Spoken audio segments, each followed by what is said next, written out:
Good evening, everyone. My name's Mark Allen Lovewell. I'm a folk singer from the island of Martha's Vineyard. Welcome to our show. This is a we show. There's more we in this show than there's ever been, ever. There are people involved in this show in a big way. I'm looking at them. They're all behind the camera. And we're all here tonight to have a really great time and give you a wonderful memory, and give you a wonderful show.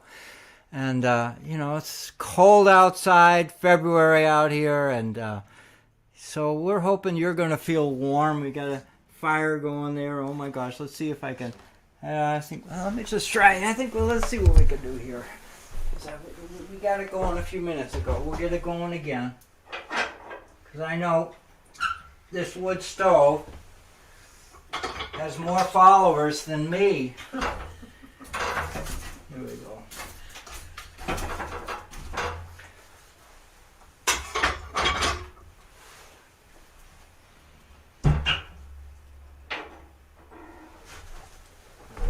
We'll watch it. I give it a little more air and we'll see what happens. There we go. Anyway, I am so glad you're here with me tonight.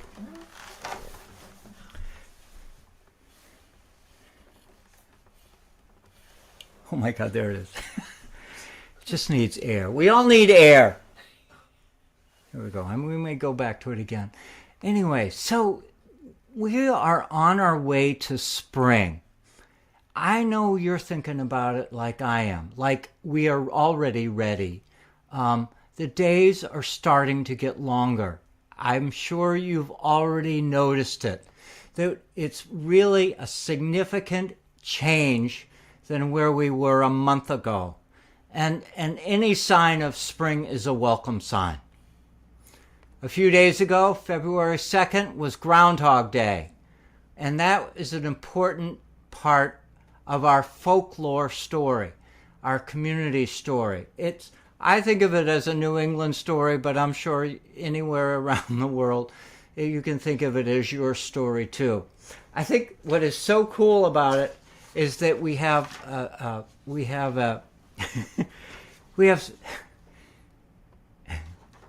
not agreement on let's talk about it. Groundhog Day is when the groundhog wakes up in the morning, goes outside, comes out of the ground and looks around. If he sees his shadow, that means it's a sunny, it means we're in for more winter, a lot more winter. If he comes out and he looks around and it's overcast and he cannot see his shadow, it means spring is near. Spring is near.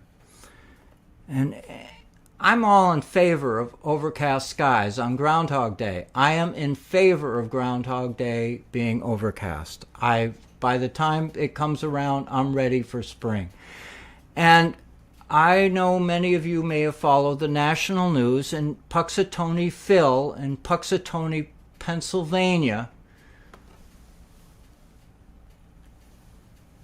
came out and saw his shadow. And that meant winter was still around. Well, here on Martha's Vineyard, we don't have groundhogs, but we have skunks. And skunks are what we got. And skunks coming out of the ground, and they came out of the ground, they saw no shadow. And man, that's great news. That's our news. No, so I want to start a controversy between Martha's Vineyard and Puxatawny, Pennsylvania, but I do want to say that I got somebody else. If you go down, the beauty about facts is that if you just hunt around and find the facts you like, then you can have an opinion. But here we go. Dorset Trails Nature Center in Jackson, Georgia, they also have a groundhog. And his name is Beauregard Lee.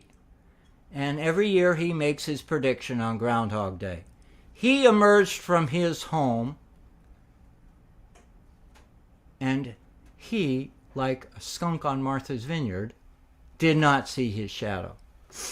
Now, so you have 2 points of view here. You got 3 points of view here. You've got what's going on in Pennsylvania, you've got what's going on in Martha's Vineyard, and what's going on in Georgia. Puxatawny is 557 miles west of here. And there's a huge divide. There's the Appalachian Mountains and the Poconos that separate us. And then if you look down towards Jackson, Georgia, you got 1,159 miles to the south of us. Here's my thing. Here's my point. My only point. I think the future of winter and spring is a local story.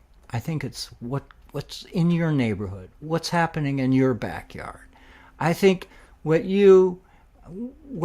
affects you, what you wrap yourself around is what you feel. And I'll kind of say, Puxatawny is a nice guy, and we're all in favor of groundhogs, and we're all in favor of Bew and whatever, and maybe the skunk here. If all it does is wake up your awareness about the comings and goings of the seasons, if all my storytelling for the last 5 minutes is just about helping you wake up towards spring, I think that's all what really matters. What do you think? Give me a comment. Give it a comment. Say something. Say something fun.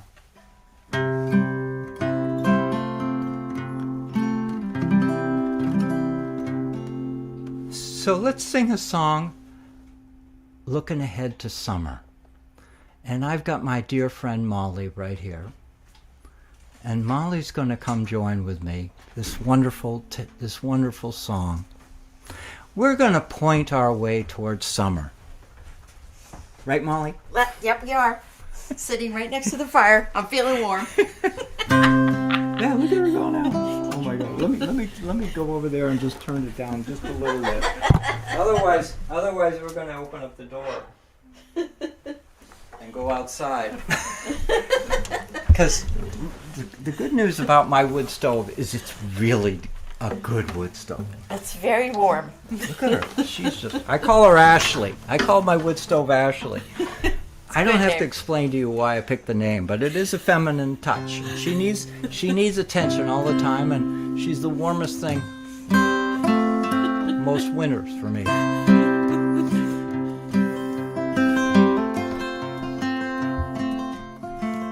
Get a little closer. Okay.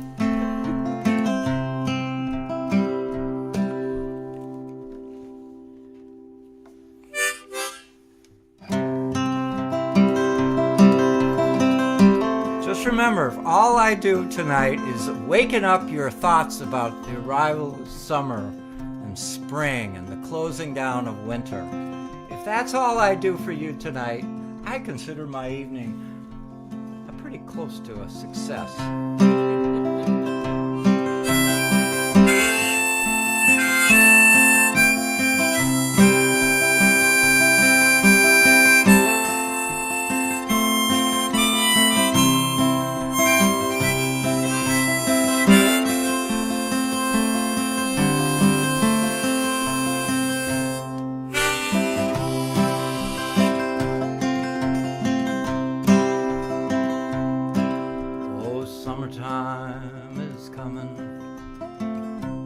And the trees are sweetly blooming, and the wild mountain thyme blooms around the blooming heather. Will you go, lassie, go? And we'll all go together to pull wild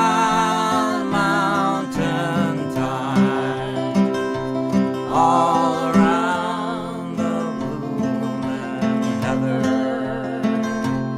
Will you go, lassie, go? I will build my love a bower on yon clear and crystal fountain, and on I will pile all the flowers of the mountain. Will you go, lassie, go?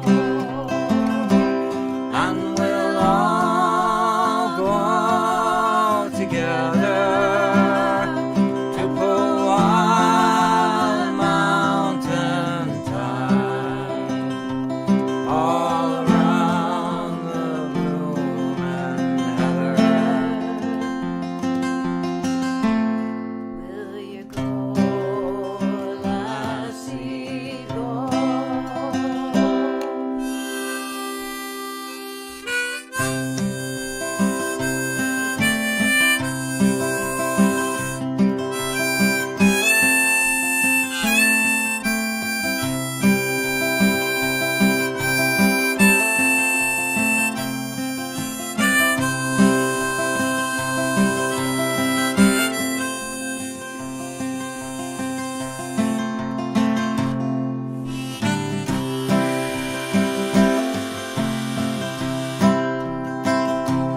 If my true love she won't go, I will surely find another to pull wild mountain thyme all around the blooming heather. Will you go, lassie, go? And we'll all go together to pull wild mountain thyme all around the blooming heather.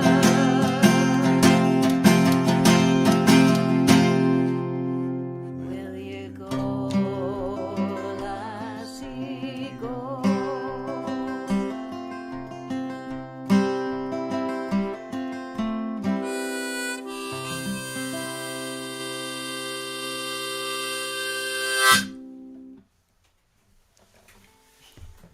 That was a very springy, summery one. Yeah. Some people were clapping hands behind us. This is great. This is a big night. This is a big night. Okay, we're just to make sure I'm going to. All right, we still got things to do. We got the herring song to do. Okay. This is the first time in the 2 years that I've done these programs that I've got more people in the audience than just me It's very exciting. and Molly too. And in a minute we're going to introduce them. He's giggling. He's giggling. I don't know. Velma, are you all right? I want to make sure. We got to check in on Velma. Velma, you give us a report. She said she could hear good. She could. It was We already got good. Velma's comments. Yeah. Oh, good. Oh my God, She this said- is important. Hey, Velma. Velma's in Pennsylvania. She's a heck of a long distance away from Puxatony. But anyway, I think there's probably more than 100. Could be 100 miles away. Anyway. She's closer than us. So we're already looking at spring. We're looking at summer, and we're a maritime community. The waterfront is important to us, and some of you will say to yourselves, "Oh, when the daffodils break the soil and start coming up, that's the sign of spring," and that's true. When you see the daffodils coming up, and when you lilac bushes and they see those buds swelling up, you can tell that spring is right around the corner. And those things are wonderful signs of spring, in addition to the lengthening of the day and the shortening of the night. But here in the maritime community, we also have this wonderful, wonderful, wonderful sign of spring, and that is the arrival of herring, river herring. If you're not familiar with them, look them up. You seldom does anybody ever sit down and have a meal of eating herring. It's river herring, alewives. It's what they used to have years ago was they'd have herring roe with their breakfast, with their eggs in the morning. And so herring is not a big deal on your radar screen, and that's not your fault, and it's just herring. But every fish in the ocean, whales, to feed on herring. You may not eat herring, but the fish you love to eat loves to eat herring. And herring are anadromous fish. They come every spring, they come into the freshwater ponds, streams, they go up. It's a pilgrimage. They do it every year. They go back to where they were born. And there's so much poetry in that thought. Poetry of a fish that returns to its home, returns to where it was born, where it was spawned, every year, or as an adult. And herring are in trouble. Herring aren't doing as well as they used to. And there used to be barrels of herring landed on Martha's Vineyard, barrels of it each spring. A whole community depended on herring as a way to make do. And for our Native Americans, herring were an essential ingredient to help our Native Americans make it through the winter and enter towards spring. And I'm sure you've heard the stories that they would take herring and they'd put it in the ground and use it as fertilizer, and that's a true story as well. But the role that herring played in our community up until about 100 years ago was huge. And more than a year ago, I was asked to write a song for Mary Garvey, who's a folk singer on the West Coast. Mary Garvey put together a CD, and she asked me if I would write a song about herring, and so that's this song. And you sang it here at the Herring Run, right? I mean, that's significant. Tell them what you saw. It was so cool. He took me to the place where they come, and you see these little channels, and it was just really cool hearing the stories about the gatherings of the guys that they light the lights and they see them coming. It was a cool event. It was cool. And then there were Priscilla Pearls. In the 1920s, and I'm not going to be precise in the time, but there was some very, very smart scientists came up with the idea, and it was very successful, a great idea. Plastic had not yet been invented. He came up with the idea of taking the scales of herring and incorporating them in little pearls and making artificial pearls using herring from the town of Edgartown. And you can Google this, you can look it up. Today, those pearls, those artificial pearls, are more valuable than the pearls that are naturally made by oysters today because they're so unique and special. And they were called Priscilla pearls. And I invite you to Google that. And in this song that I'm going to sing for you, we mentioned Priscilla pearls in every chorus. So anyway.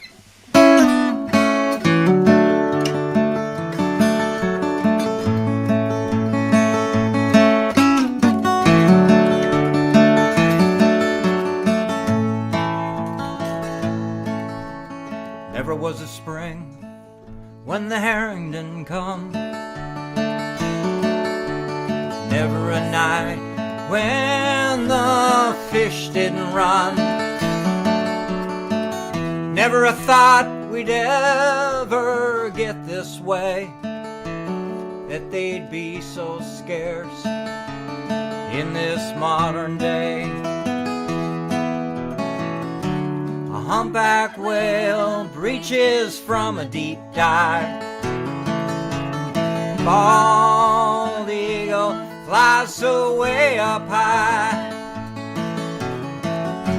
Shiny silver scales and that old fish weir. Got to love it, boys. The fish are here. These seaside fish were our darlings. We hauled them in the morning for the sun. Fast cold water and our hearts were warm. Fish scales, they made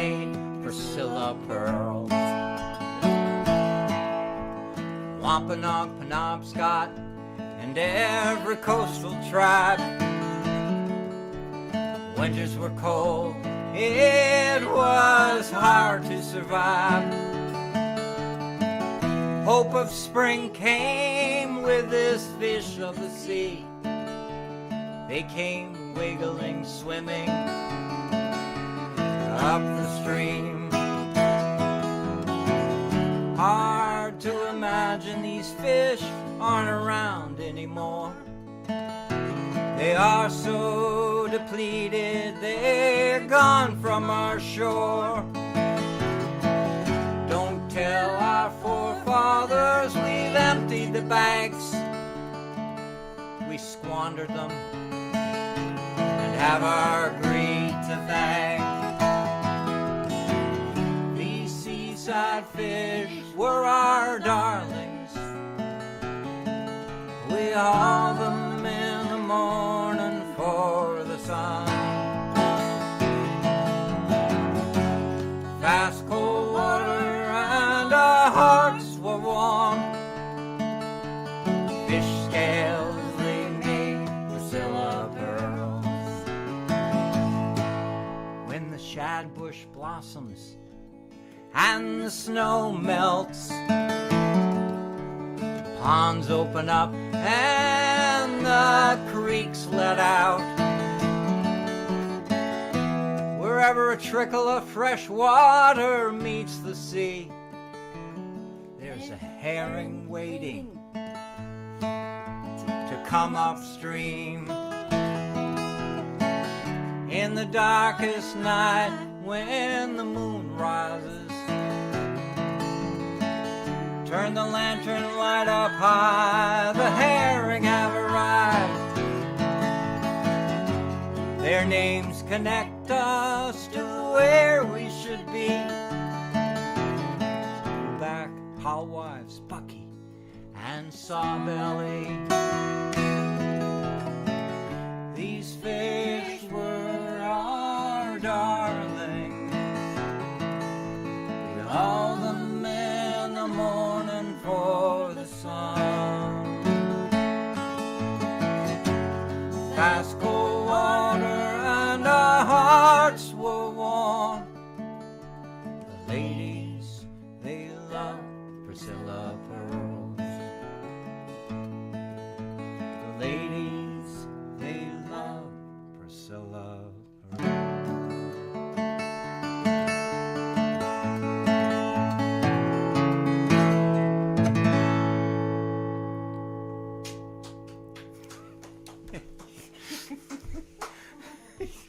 Oh my God! Now, all right. Now we got.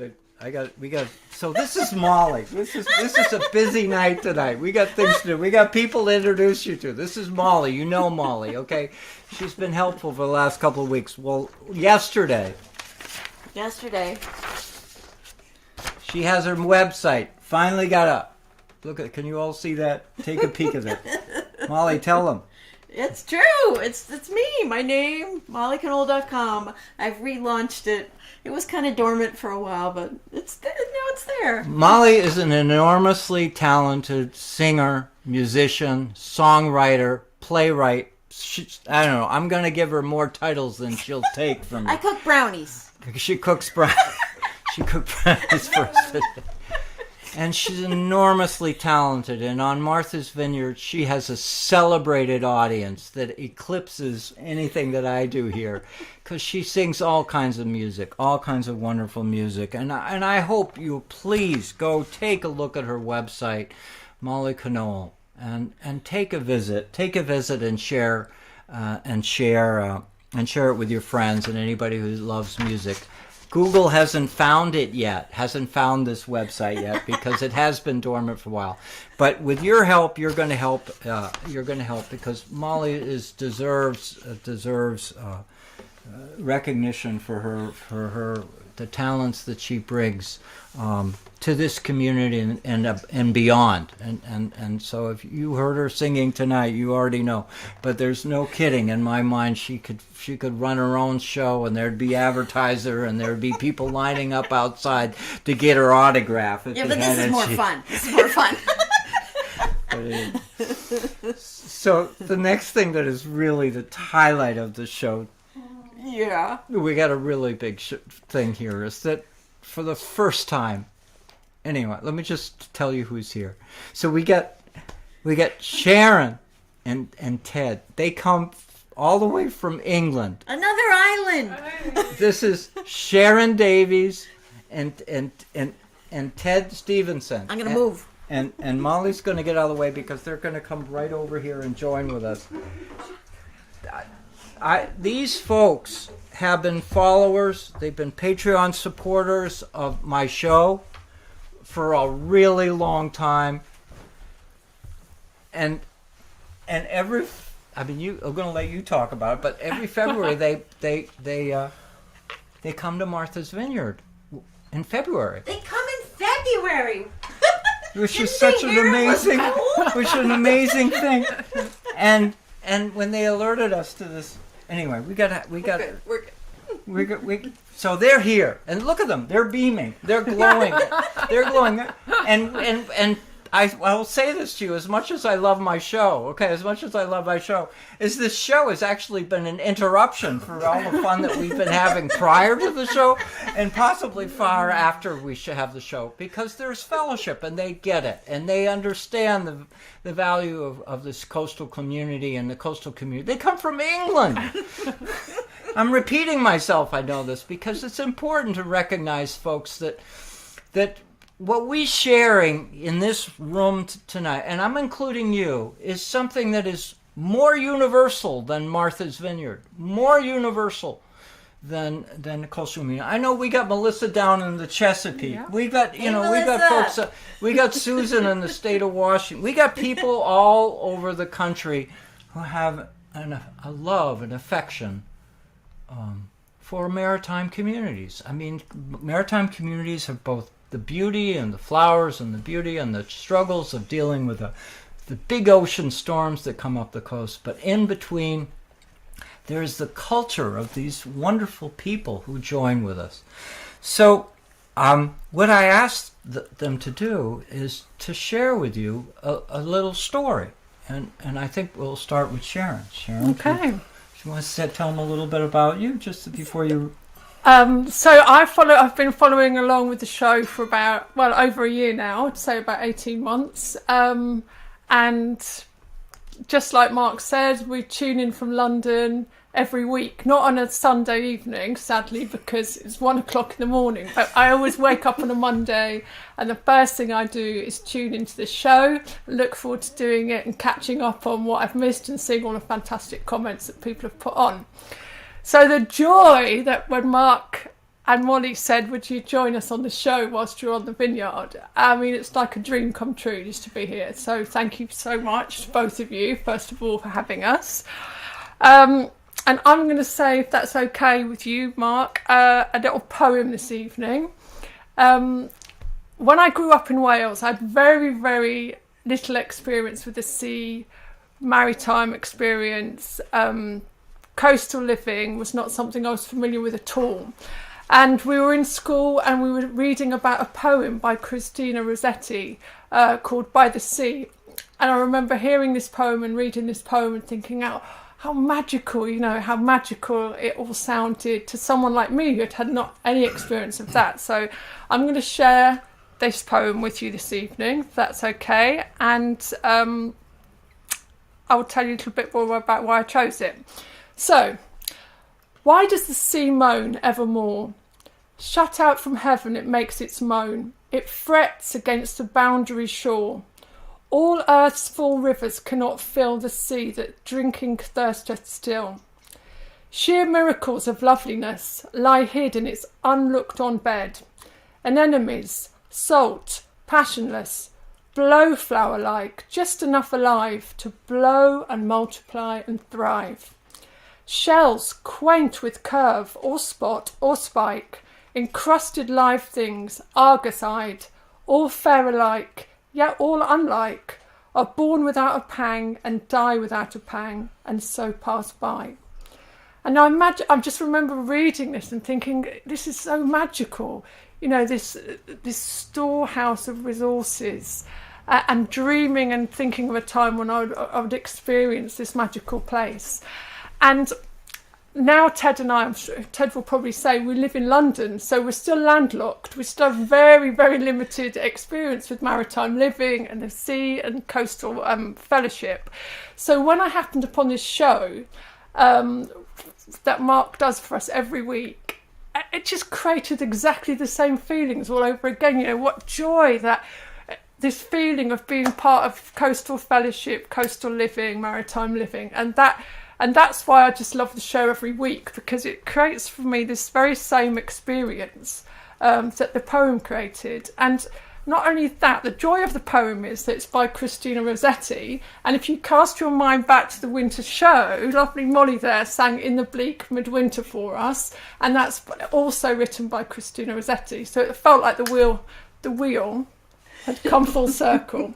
Thank you so much for having us tonight. Oh my God, thank you. Thank you. So oh my God, wonderful. just like to bring tears to my eyes here. Okay, Ted is awesome. Ted is wonderful, and Ted has his own little story to share with you, and take it over, Ted. You're Thank awesome. you, Mark. Yeah, Sharon and I discovered the vineyard in 2003. We promised we'd come back, but it took us 5 years to do so, and since then we've been back over 20 times, and 11 times in February, which Apparently is unheard yeah, of. the Brits think we're going to somewhere tropical, and then we tell them why are you packing your woolies and your hats and Furballs. But about 10 years or so ago, Sharon and I were sitting in a coffee bar just up the road from here, and this song came on the radio, on Martha's Vineyard radio, and we just stopped in mid-sentence, and it was absolutely awesome. And it was a local singer, a young lady called Joanne Cassidy. Joanne Cassidy. Joanne Somebody- Cassidy. Hi, Joanne. And you all know her. She's a wonderful local She's performer. awesome. And I recognised it from way back, and then I realised it was a Van Morrison song, and it was called Into the Mystic. And when we got home, we kept playing it over and over again, and when what's it called? Spotify came along. Is it called Spotify? That's what they the tell me. ability to carry music around on your telephone. Anyway, I immediately recorded it, and whenever we get on the boat at Woods Hole now to come across, that's the from the Cape, we play Into the Mystic, because it is something very magical about the whole song that makes us appreciate the beauty of the vineyard, the beauty of the people, the beauty of the culture, and the actual definition of mystic is inducing a feeling of awe and wonder, and that is, to us, that is exactly what the island is. And I can just quote you one verse. Hark now, hear the sailors cry, smell the sea and feel the sky, let your soul and spirit fly into the mystic. Oh, thank you so much. Beautiful. Beautiful. And the thing that is so amazing to me, and this is not to what they say stands by itself, but it's possible that you, like us, have a line, a poem, a thought, an image, a painting on the wall, a memory that elicits your thinking good thoughts, positive thoughts, welcome, warming thoughts. And, you know, we're together sharing in the marine maritime experience. And we're not limiting it. You can have your own. You can have yours that go beyond it. But I'm totally touched by their coming, and Molly's as well. And I don't know, Molly, you want to say anything? I think it's totally awesome. It's just too much fun. We think it's totally awesome. It's so cool. It's totally good. Thank you so much for joining with us, and thank you for joining with my friends. What more can I say other than thank you? Thank you. I'm totally touched. Before you get up, I think we'll close out the show just by saying that next Sunday, we're going to have a special Valentine's Day show. I can't wait for that. And it's not entirely maritime. Molly's written some songs. We've written some songs, and 2 songs we're going to perform for the first time premiere performance. World premiere performance of the song. We'll have a lot of fun. We'll have some humor. It's required. Later, so cool. Later this month, at the end on February 24th, 23rd, 24th, I'm looking at my notes here. I don't know exactly what day it is, but I know there's a 2-day Fisher Poets Gathering. It's their annual. I think it's their 25th anniversary. They have up to 90 poets, singers, and performers appearing on the show. And I'm going to be performing again, as I have for the last 6 years, and I'm virtually from here, but you'll be able to watch it across the country. And Molly's going to help me sing the song that I just sang for you tonight, the Herring Song. It's great. It's a wonderful venue for us. We're sharing. The Fisher Poets Gathering is a gathering of poets from all over the country. Poets who write and work on the ocean, work on the sea, they're fishermen, commercial fishermen. If you want to look it up, fisherpoets.org. What an amazing organization, and we're like-minded. We're driven, and these folks would be in the audience perfect if it wasn't for whatever we were doing. But anyhow, the good news is that the stories of what we do here tonight will continue into the new year as well. So thank you all of you for being here. It's just such a treasure. I had to bring this out. You know what they brought me? This is so cute. I mean, can I use the word cute? They met at the door here. They come in. I also want you to know we're very COVID sensitive. They got their shots. We got our whatever. We're totally Everybody's safe. tested and good. And we want you to be safe too. Don't feel for a moment that we're not paying attention to the guidelines that we need to be observed, because we know this is serious. But I just want to say that they delivered a 6-pack of ginger beer. And I mean, not only is it wonderful to have them come, but they're just and Molly had made brownies. Molly but anyhow, delivered brownies back. Yeah, and anyway, so here's a toast to you tonight. Here's a toast to all of you, and then what we're going to do is Molly and I are going to finish with a Rolling Home, because people love that song. Yeah. We'll finish. All right. Here we go. Here's to you all. Cheers. Woo!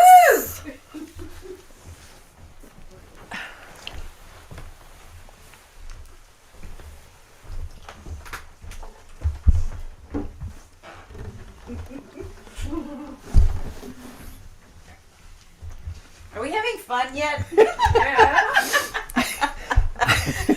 I know.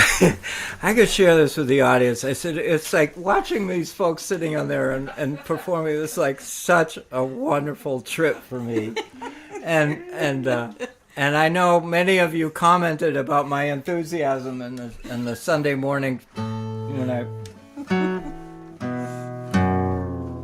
Oh, here it goes. The telltale. We know what song's coming now. We know.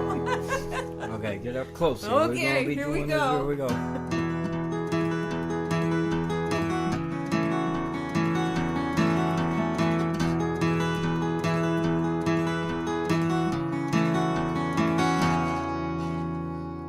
Call all hands. Man the capstan. See the cable running clear. Heave away and with a real voice. For New England we do steer. Rolling home, rolling home, rolling home across the sea.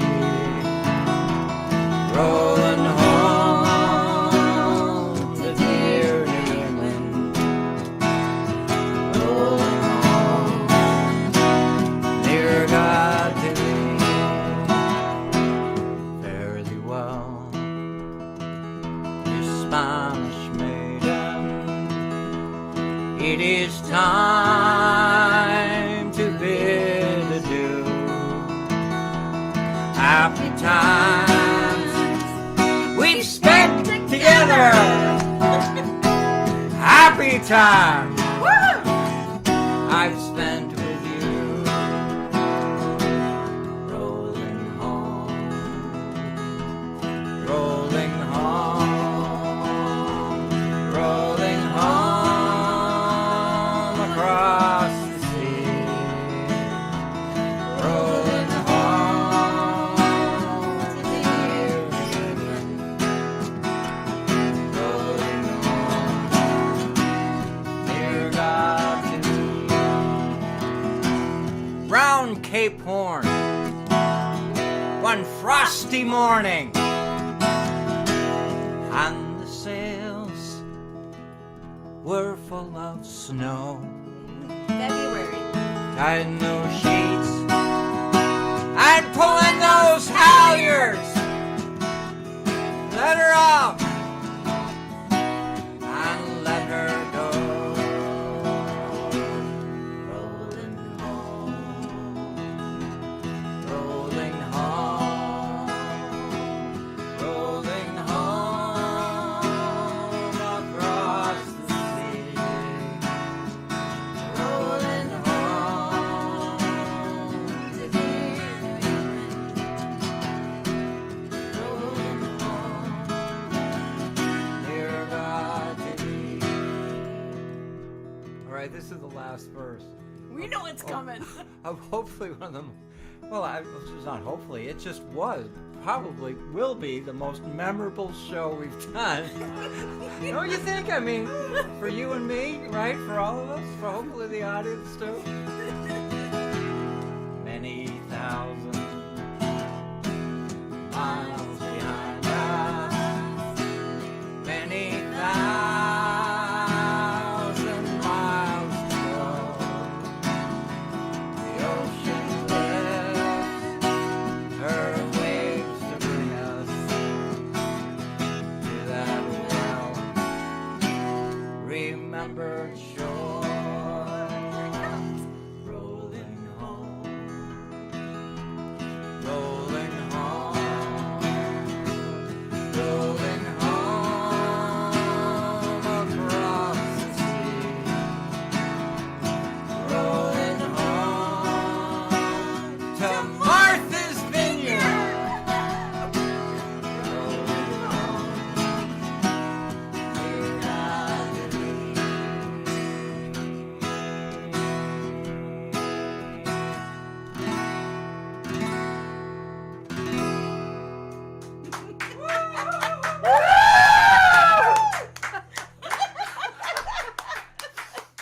Anyway, just love one last word with you all because I guess we're gonna unplug in a second. But thank you so much for those who support these programs.